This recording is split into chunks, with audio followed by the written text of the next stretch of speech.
Sergeant Natalie Brooks is determined to honor her sacred promise to a fallen comrade, Private First Class Daniel Rhee, by personally escorting his remains home to Kansas. However, rigid airline policy threatens to separate them during a domestic connection, leaving Daniel's casket to travel alone. Despite Natalie's unwavering resolve and military orders, the gate agent refuses to budge, citing company regulations. Just as Natalie prepares to confront the system alone, an unexpected wave of support rises. An old veteran, Howard Lane, steps forward to defend her, followed by Lucille Hartley, a widow, and Elliot Kane, a businessman, forming a powerful, silent stand of solidarity. The tension culminates when Captain Thomas Armstrong, the aircraft's commander, intervenes, declaring Natalie's escort duty a sacred responsibility, not a mere formality. He overrides the airline's policy, ensuring she will accompany Daniel, even securing her a first-class seat, unexpectedly given by Elliot Kane.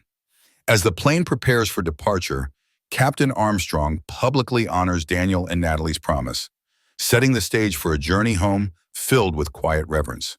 What will this momentous flight reveal about honor and humanity? If this powerful story of quiet courage and unwavering promises moved you, imagine the countless untold acts of heroism. Join our community by subscribing to my channel to discover more inspiring stories that remind us of humanity's best. Hit that like button and share this story to help us honor those who deserve to be remembered. Sergeant Natalie Brooks didn't flinch. Her boots stayed rooted where they were, her grip firm on the papers in her hands. Official orders, yes, but something far more binding held her in place. A promise. A solemn vow spoken not in front of commanding officers or recorded in military briefings, but in a quiet Kansas living room between a grieving mother and a soldier determined to honor a fallen brother. "Sorry, ma'am, you won't be allowed to escort the remains on this flight." The words came down like a verdict, flat and cold. They sliced through the busy terminal with clinical indifference. Stopping time for her. Policy. That's what they said. That the rules didn't allow her to accompany the casket. That bureaucracy, not bond, dictated who could travel and how. But they were wrong. They didn't understand that some things run deeper than paperwork. She didn't say a word, but she didn't move either. And in that moment, something shifted. An old veteran nearby stood up slowly. A frail man, his posture bowed by time, but his expression firm with recognition. He had seen this before. Duty met with cold indifference. Beside her, a widow clutched a carefully folded flag, her hands trembling just enough to betray the weight she still carried. Then the intercom cracked softly to life. "This soldier will not fly alone, not while I'm captain of this plane." The voice came calm, clear, and resolute. In an instant, the clamor of the terminal dimmed. Conversations halted mid-sentence. Footsteps slowed. Silence gathered, not awkward or empty, but reverent. A hush that wrapped the air like a prayer. That ordinary layover, one of 1,000 routine transfers, transformed into something sacred. A space where time paused to witness a promise kept. It wasn't about protocol anymore. It was about principle, about honor. And the people there that day, whether travelers, staff, or strangers, would remember. Not the noise, not the delay, but the courage standing quietly at the gate. For Sergeant Natalie Brooks, what echoed most wasn't the dismissive tone of the gate agent or the hum of idle chatter. It was a different silence, one she'd carried since that day in the desert, the kind that comes after gunfire, the kind that feels like a weight pressed into your chest and never fully lifts, the kind that always has a name. Daniel Rhee, Private First Class. He wasn't just another soldier in uniform. He was the one who gave his last protein bar when food ran low. Who made jokes about Kandahar heat like they were just back in Georgia, sweating on a porch swing with sweet tea in hand. Daniel had been her anchor in the storm, her laughter when things went dark, her reason to press forward. And in the moment that would change everything, she'd knelt in the coarse sand beside him, her hands drenched in blood. His blood. She had pressed down hard, willing him to stay, begging the universe to pause. He'd smiled up at her, impossibly calm, his breathing shallow but steady. "You know what to do," he'd whispered. She hadn't wanted to believe it was goodbye. But Daniel, he had always known.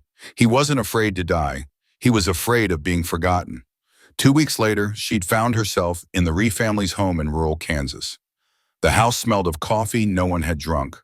The walls were filled with worn photographs and war medals that had lost their shine, but not their meaning. She sat rigid in her dress uniform on a floral sofa, her presence more symbol than comfort. Mildred Ree, Daniel's mother, sat beside her and took her hand. Both of her hands actually clutching them like they were the last thread tying her son to the living world. Her voice didn't shake, though grief etched every syllable. He always said, "You were the only one who could bring him home, Natalie." Natalie nodded, unable to speak. Her eyes brimmed with tears that refused to fall. And then came the quiet request. Not a command, not even a plea. Just a mother's aching wish. "Promise me," Mildred whispered, her eyes fixed on Natalie's like the words alone might hold the world together. "Promise me he won't come home alone." Natalie had promised, not with words, not really, but with a solemn nod and the kind of stillness that carries its own weight. It was a vow, not written, not issued, but just as sacred as any oath she'd taken in uniform. That promise brought her here today. It wasn't duty by military definition. It was duty by love, by honor, by memory. She remembered the line Daniel had scribbled into the last pages of his journal, which she'd packed herself, her hands shaking as she sorted through his things. "If I don't make it back, make sure someone like Natalie tells my story. Someone who knew I existed beyond the uniform." Now she stood at the airport not merely as a soldier, but as his keeper, the vessel for his story, the one who remembered him as more than a name on a list or a flag-draped box. So when the gate agent repeated, "Ma'am, you'll be rebooked onto a connecting flight through Denver," as if repeating it might make it less offensive, Natalie heard more than a flight change. She heard a challenge, one she had already answered on a battlefield long before she ever stepped into this airport. And she would not back down, not now, not ever. The terminal buzzed with motion, families maneuvering strollers, earbuds leaking top 40 hits, wheels of suitcases rattling across hard tile floors. But none of it touched her. Sergeant Natalie Brooks stood still, orders in hand, jaw clenched, eyes steady. They could rebook her ticket. They could invoke their rules, but they would not break her promise. Natalie's jaw clenched. "I'm the designated military escort for Private First Class Daniel Ree," she said, her words measured and unwavering. "I have full clearance to remain with him every step of the way." The airline agent didn't even look up. His voice was flat, robotic. "That's not how we do it. Our policy doesn't allow full escort transfers on domestic connections." Natalie leaned forward slightly. Her voice dropped, not in volume but into something firmer, steel wrapped in calm. "Then your policy needs to remember what a promise means." It was happening again. The same sinking feeling she'd known too well during deployments, when she'd been told to step back, to stand down, to let others handle it. Back then, she'd followed orders. She'd swallowed her instincts in the name of rank and regulation. But this wasn't about chain of command. This wasn't about rules. This was about honor. She turned her gaze toward the window. The plane sat waiting, still and gray on the tarmac. Somewhere inside its cargo hold, in a place colder than any battlefield, lay Daniel Ree's casket, alone, already too far from home. The agent kept typing, fingers clicking without heart. "Next in line, please." Natalie didn't move, didn't blink. The man behind her shuffled, then stopped, sensing something different in the air, like time itself had just hesitated. And that's when she heard it, a voice roughened by years but calm and sure, like dusk settling over open fields. "Excuse me, son." The agent paused and looked up. Standing just behind Natalie now was an elderly man in a worn olive-drab jacket, its seams frayed with history. A campaign cap rested on his head, the simple words stitched across the front, "Chosen Reservoir Survivor." His eyes, cool steel gray, locked onto the agent's. Not harsh, not pleading, just immovable. Howard Lane, once a battlefield medic in the frozen trenches of Korea. Nearly 90 now, yet he stood like someone who still remembered how to hold the line. Because he had. "You need to understand something," he said, his voice quiet but firm, unwavering. "That soldier out there gave everything. And he nodded toward Natalie, she's keeping a promise many of us were too broken to keep." The agent faltered. His fingers hovered over the keyboard, now unsure, disconnected from his script. Natalie turned just enough to see Howard, her breath catching in her chest. She hadn't asked for anyone to step in, but there he stood, and he wasn't finished. "Policy exists to make things easier," Howard said, "not to make them heartless." People began to slow around them. A mother pushing a stroller came to a halt. A teenager with earbuds paused, pulling one out. The terminal, once filled with mundane noise and hurried footsteps, had shifted. Natalie felt it, not a lifting of the burden, but the loneliness of it. She wasn't alone anymore. This wasn't just her battle. "I carried men off helicopters whose names had worn off their tags," Howard said now, speaking not just to the agent, but to everyone within earshot. "I buried friends no one ever stood up for. You don't let this one go alone. Not if you know what it cost." Natalie met his eyes, hers glassy but strong. She had come prepared to fight this alone. She didn't need a voice, but somehow he knew. That's what decades of loss and duty did. It tuned a man into the silent frequency of promises that never made headlines. The agent looked rattled now, glancing nervously at the radio clipped to his vest. I can call a supervisor," he offered, his voice brittle. "Do that," Natalie replied, steady as stone. "I'll wait." Howard gave her a small nod. It wasn't grand or showy, but to her, it felt like a hand on the shoulder from every soldier who never came home. The supervisor might take minutes, he might take hours, but Natalie would wait, not out of defiance, not out of pride, but because somewhere a mother named Mildred Ree was waiting, and her son deserved more than a lonely transfer, more than a spreadsheet decision scribbled under the word policy. Behind her, people gathered, wordless, curious, and moved. The air changed, heavier with meaning. The terminal, with its plastic chairs and worn carpet, began to feel like something else. A courtroom, a church, a battlefield of quiet conviction. Howard stood by Natalie like an old monument to a war no one talked about anymore, a weathered guardian of sacrifice. And silence, when born of truth, has a gravity that words can't match. It pulls at people, even if they don't understand why. A few feet away, a woman in a black coat slowly stood. Her arms cradled something folded and sacred, an American flag. Her arms cradled the flag tightly, like a mother shielding her newborn from the world. Her name was Lucille Hartley, though no one had thought to ask. But her face told the story no introduction could. She had lost something that couldn't be replaced. A husband, a Marine, buried 2 falls ago. Without a word, she stepped forward and quietly took her place beside Natalie and Howard. She didn't speak because she didn't need to. Natalie glanced over him for a fleeting second. Their eyes met. It was brief, but it was enough. The silence between them wasn't hollow. It was sacred. It held the weight of shared grief, of unspoken understanding. Around them, a subtle shift began to ripple through the terminal. More travelers on their way to their gates slowed. A father with a toddler clinging to his hand paused. A young woman in a sleek business suit clutched her briefcase a little tighter and hesitated mid-step. No one said a word, but something invisible had pulled at them, like an undertow they hadn't expected but instinctively obeyed. Then, from the far end of the terminal, a voice rose above the hush. It was calm, educated, assertive without arrogance. "This can't be happening, not in 2025. The man stepped forward, a consultant from Washington, impeccably dressed in a tailored gray suit, clean-shaven, composed. Elliot Kane had been observing from a distance, preparing to catch a flight to San Diego for a business deal. But now, whatever deal awaited him felt insignificant.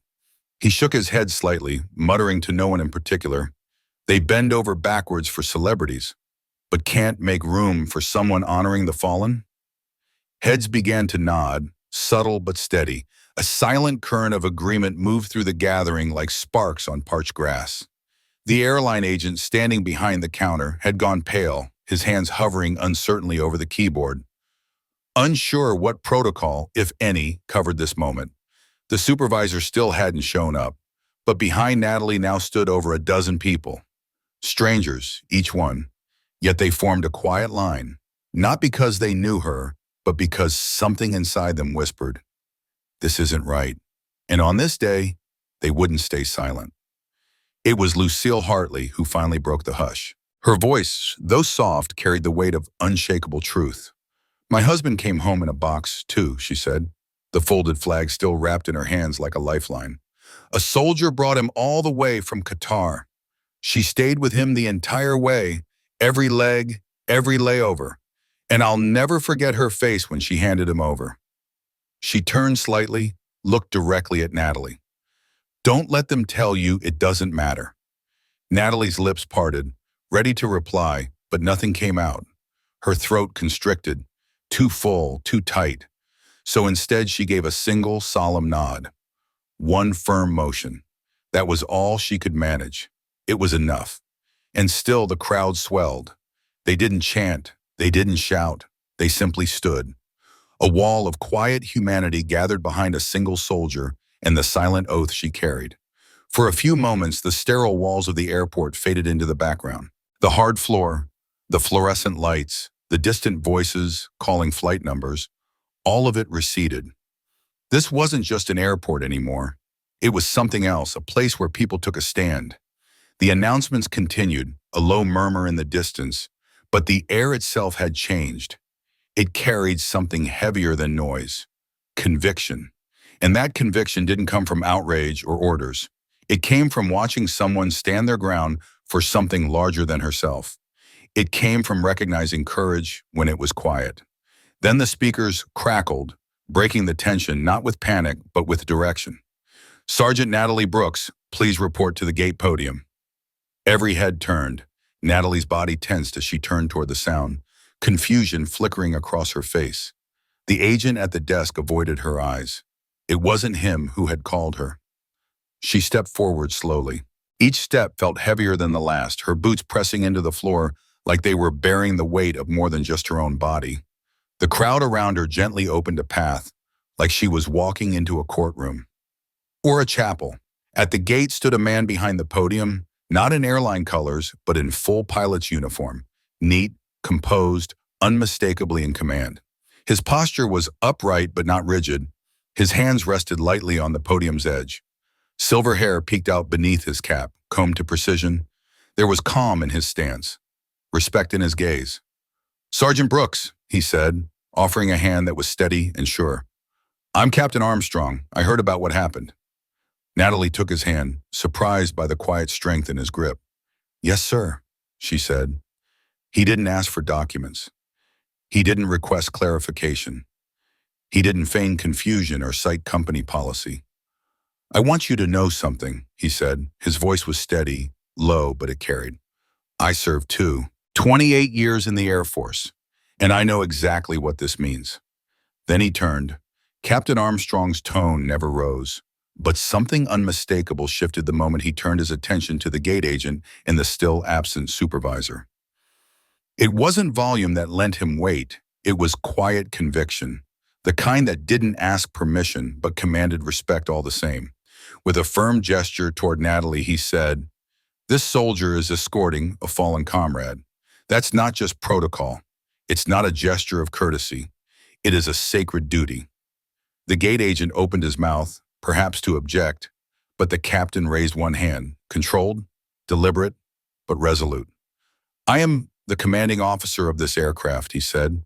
"You may run this gate, but I am responsible for every soul on that plane, those living and those who've passed. And I say she stays with him." A heavy stillness followed, but it wasn't awkward.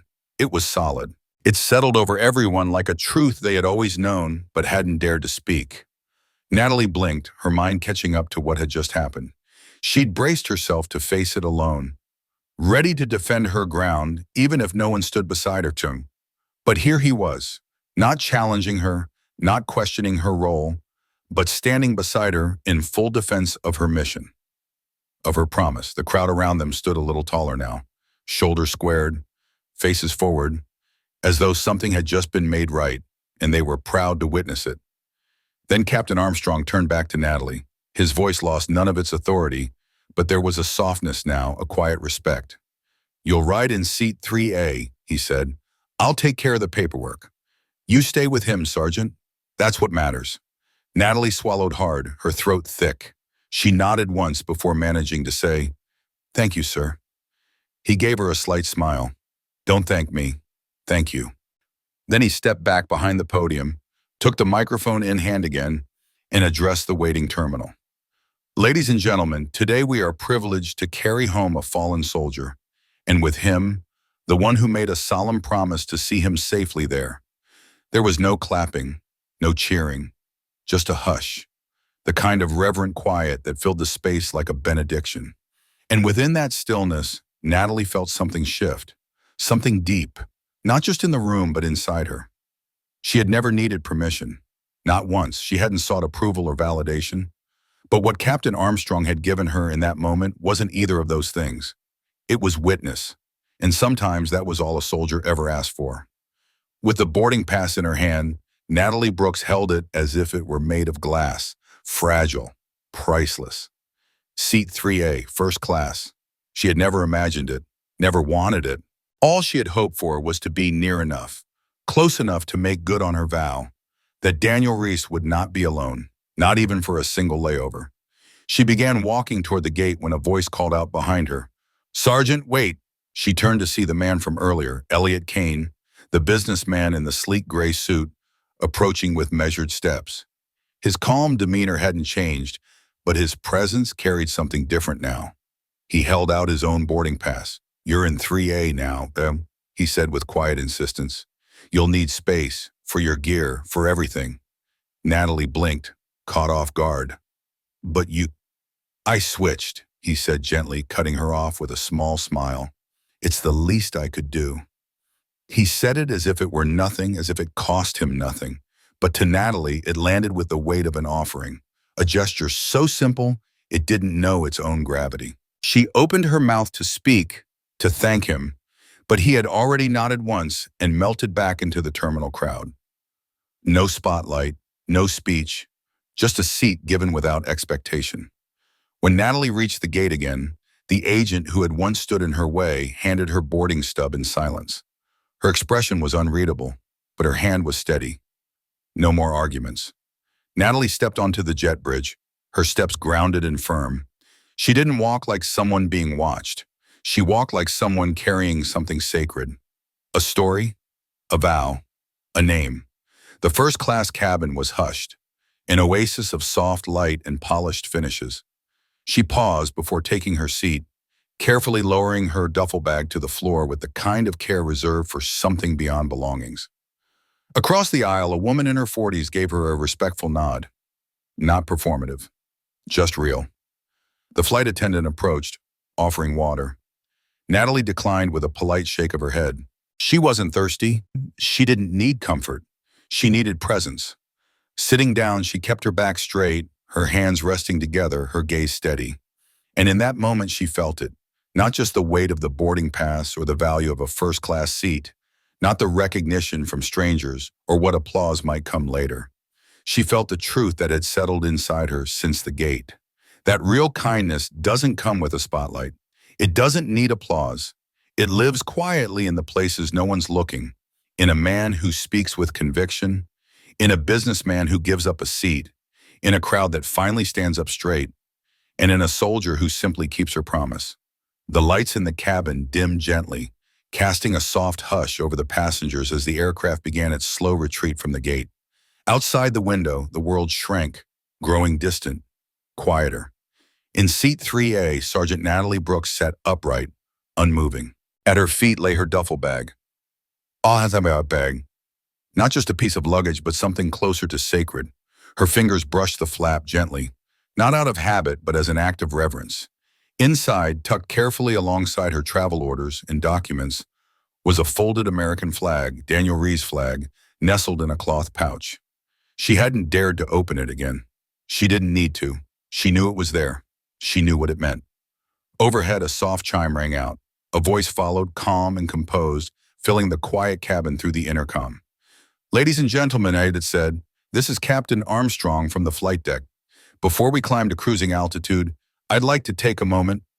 Heads lifted, Conversations stopped mid-sentence. Even those busy typing on their phones or tapping through emails froze. There was something different in his voice, something that demanded silence. Today we are honored to carry home a fallen soldier, Private First Class Daniel Rhee, the captain said. He is accompanied by Sergeant Natalie Brooks, who made a vow that he would never travel alone. No one clapped. No one gasped. What filled the air was not noise, but stillness. A quiet, heavy with meaning, settling over the cabin like a warm blanket. This promise, the captain continued, wasn't part of her official orders. It was something deeper, written in her heart. And today, we each carry a piece of that weight with her. A pause followed, a breath held in the sky. Let us fly with that in mind. The intercom clicked off. Natalie closed her eyes. The steady hum of the engines became rhythmic, like a slow and solemn heartbeat carried on wind and altitude. She didn't cry. She couldn't. Not yet. The weight was too much, the moment too full. There would be time for tears later. But not now. Across the aisle, someone quietly lowered their head. A few rows back, a passenger slipped a tissue from a bag, wiping at unseen tears. Still, the silence did not feel heavy. It felt sacred. Natalie reached into her duffel and drew out a worn photograph, its edges soft from years of travel and memory. In it, she and Daniel stood side by side, faces streaked with desert dust, uniforms rumpled, grinning like fools beneath the fierce glow of a burnt orange sunset. They had just returned from a grueling 16-hour patrol. She remembered it clearly. Daniel had joked that the sand had replaced the blood in his veins, and they'd both laughed, tired and alive. He had always been the one to lift the burden. Now it was her turn. Hours passed in a haze of memory and muted light. No one interrupted her. No one needed to. Her presence was its own message. When the flight attendants came by with refreshments, their steps were gentler than usual. Voices hushed as if walking through a sanctuary. One of them set down a bottle of water and a small pack of trail mix on Natalie's tray table without a word. She hadn't asked. They didn't ask. It was simply there, like kindness often is, unspoken but deeply understood. Somewhere over Missouri, she looked out the window. The clouds had begun to break. Below, golden fields stretched out under the fading light, glowing softly beneath the setting sun. Home wasn't far now. The final leg of Daniel's journey was nearly over. She leaned toward the window, not to sleep, but to steady herself. In the reflection, she saw her own face, weary but unwavering. She didn't see a passenger. She saw a soldier who was fulfilling her promise. As the plane began its descent toward Kansas, Natalie whispered, not aloud but from someplace buried deep in her soul, "We're almost there, Rhee. Just a little longer." In the aisle seat beside her, a man she'd never spoken to reached slowly into his coat pocket and placed a hand over his heart. He didn't speak. He didn't need to. The wheels kissed the tarmac with a soft bump, a muted echo that seemed to pulse through her chest like the beat of a distant drum. Outside, the sky was darkening, streaks of rose and gold fading gently into the Kansas evening. The regional airport wasn't large. There were no bright signs, no stampede of travelers, just quiet, and a family waiting. As the plane taxied toward the gate, Natalie remained straight-backed, her uniform perfectly pressed, hands resting still over the duffel in her lap. She didn't move. She didn't speak. She didn't need to. Every breath she took said what words never could. Every movement was deliberate. Every second carried weight. The captain's voice returned over the intercom, gentler this time, almost intimate. "To our passengers, we kindly ask that you remain seated while a military escort departs the aircraft. Thank you for your respect." There was no applause, no questions, just the silent thrum of emotion rising in the cabin, hearts beating louder than words ever could. As the aircraft came to a stop, a flight attendant quietly approached Sergeant Natalie Brooks. With a respectful nod, she spoke softly. "They're waiting for you on the tarmac, ma'am." Natalie stood. Her legs weren't sore from the long flight. They ached with something heavier. Memory, duty, the relentless pull of a promise kept. She picked up her duffel, straightened her blouse, and stepped into the aisle. She didn't walk like a passenger. She moved with purpose, shoulders squared, eyes fixed, like someone carrying something more than luggage. Row by row, passengers began rising. Not all at once, but gradually, like a wave of quiet reverence. Some placed hands over their hearts, others bowed their heads. In that solemn corridor, Natalie walked not as herself, but as a vessel of honor, a living link to someone who couldn't walk anymore. When she stepped off the plane, the evening air greeted her like a whispered benediction. It was cool, steady, tinged with the scent of jet fuel and freshly cut grass. The fading sunlight stretched shadows across the tarmac, and there, waiting in silence, was a long black hearse. Its rear doors stood open beside the cargo hold, where Daniel Rhee's casket, draped in the American flag, was being lowered with the utmost care. Two ground crewmen, both veterans themselves, handled the transfer with quiet dignity. Each movement carried a reverence that needed no words. At the foot of the stairs stood a small gathering. Daniel's family. Mildred Rhee, his mother, wore a simple navy blouse. Her hands trembled as she clutched a tissue, but her posture remained unbent. She stood upright, held together by strength no one could teach, only survive. Beside her stood Jack Rhee, Daniel's father, tall and stoic, his face weathered, impossible to read. But his eyes, rimmed red with sorrow he refused to spill, told a story no voice could. Their eyes found Natalie's. Nothing needed to be said. Natalie stepped forward.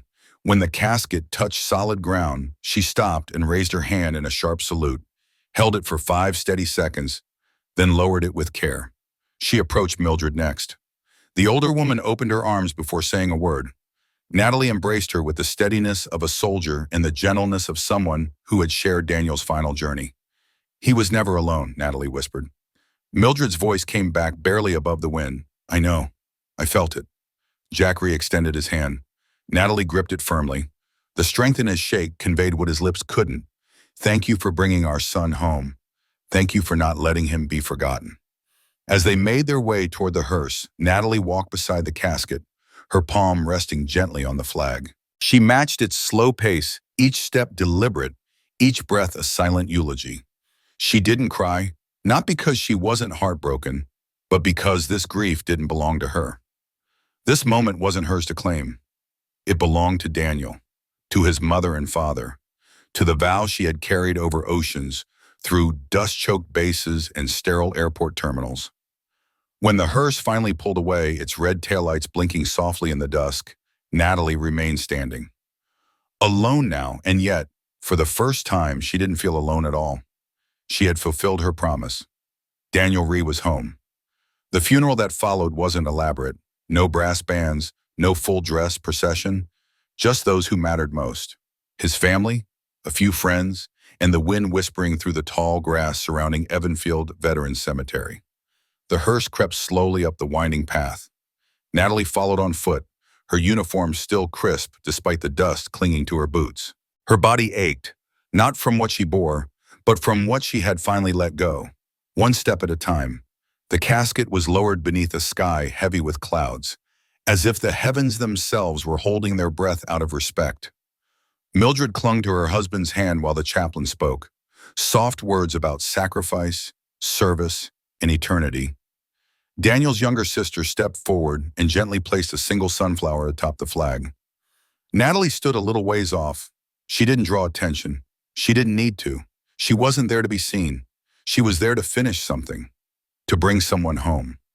After the final prayer, a soldier approached Mildred and placed a neatly folded flag into her trembling hands. Her hands reached out, and for a moment they hovered midair, as if unsure whether they could bear what they were about to hold.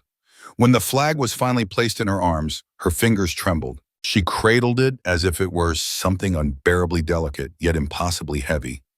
The weight of memory, of honor, of finality. Natalie had folded that very flag the night before with her own hands. Now she was returning it, placing it back where it belonged. Just a few paces away, a young boy, perhaps 10 years old at most, stood rigid and raised his hand in a salute.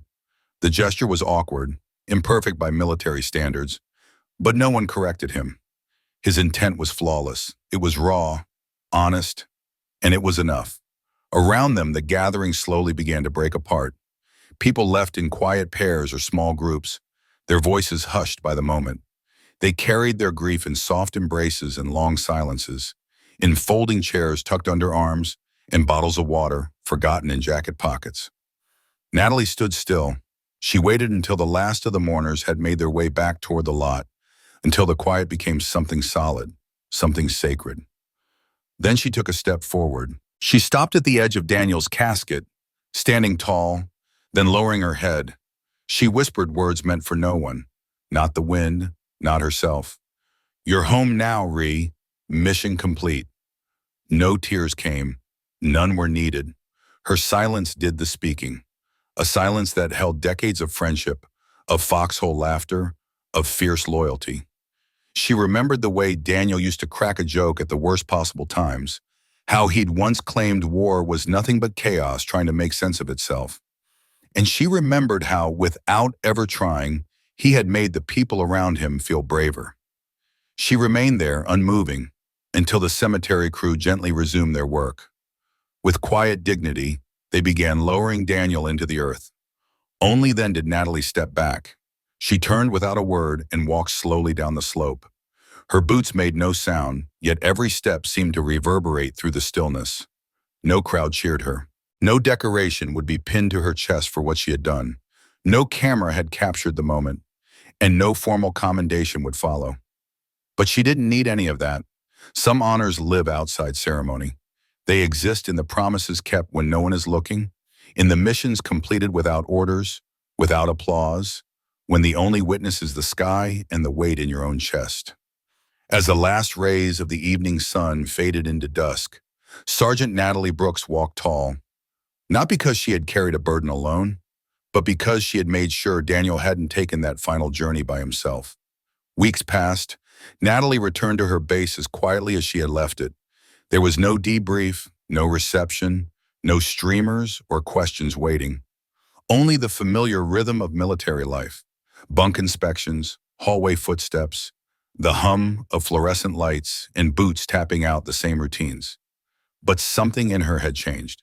Not because she had done something grand, but because she had chosen not to do the expected. She had stepped off the well-worn path when it mattered most. She never spoke much about the trip. There were no posts, no photos. She didn't seek acknowledgement, but sometimes when she noticed another soldier looking untethered or lost in the spaces between duty and doubt, she would quietly sit beside them. Not with advice, not with stories, just with presence. Because now she understood the power of simply showing up. She had seen what it looked like when people with no obligation, no command, no shared last name, stood up anyway. A weathered veteran with trembling hands, a widow holding more than sorrow, a stranger in a crisp suit, a quiet captain with nothing to prove. None of them owed Daniel Rhee a thing, but they gave him everything they could. And in that, they reminded all of us, that honor doesn't need orders. It needs only witnesses. In today's world full of policies, protocols, and glowing screens, it's easy to forget the value of a human presence. A steady voice, a seat offered without question, a child's awkward salute, not yet shaped by knowledge but already full of meaning. Natalie's journey wasn't about just one soldier. It was never just about Daniel. It was about the quiet, everyday courage that still lives among us, in strangers who show up, in promises kept in silence, in flights taken without fanfare. Sometimes the true fight for someone's legacy doesn't unfold in courtrooms or textbooks. It plays out in empty airports, at boarding gates, during unannounced layovers. And so the question lingers in the silence she left behind. Have you ever stood beside someone, not because you had to, but because it was right? Have you ever carried a promise no one else even knew was made? These are the moments that define us, the quiet kind, the unseen ones. And maybe, if you've been moved by this story, let someone else know. Share it, pass it forward, because there are still names out there that deserve to be remembered. Even if history forgets them, someone must still carry them home.